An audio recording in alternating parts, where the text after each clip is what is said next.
आपने ना, ये मेरा चैनल है सुपर फ़हीम शाह। ये हाँ, आपने ना,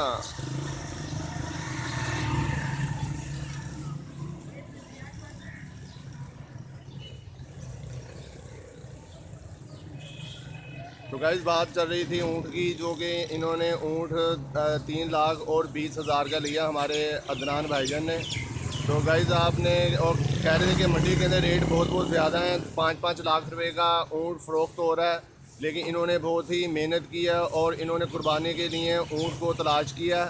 और गाइस दूसरी बात ये कि ऊँट भी बड़ा ज़बरदस्त है और माशाल्लाह बहुत अच्छा है। तो गाइस इन्होंने काफ़ी मेहनत की और मेहनत का फल तो अल्लाह पाक दे देता है। तो गाइस फिर इन्होंने ऊँट लिया 3,20,000 रुपये का गाइस इन्होंने ऊँट लिया। तो गाइस ये आए हुए थे इसको ज़रा सैर करवाने के लिए, क्योंकि सुबह का वक्त है गाइस। इस टाइम 7 बजकर 25 मिनट का वक्त है गाइस सुबह का। तो गाइस तो आपने मुझे बताना है कि आज की आपको मेरी वीडियो कैसी लगी है।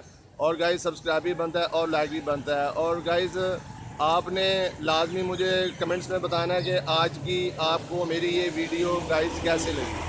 तो गाइस मिलते हैं नेक्स्ट वीडियो में। अपना ख्याल रखिएगा, अपनी सेहत का ख्याल रखिएगा, अपनी डाइट का ख्याल रखिएगा और मुझे फ़हीम शाह को दुआ में याद रखिएगा।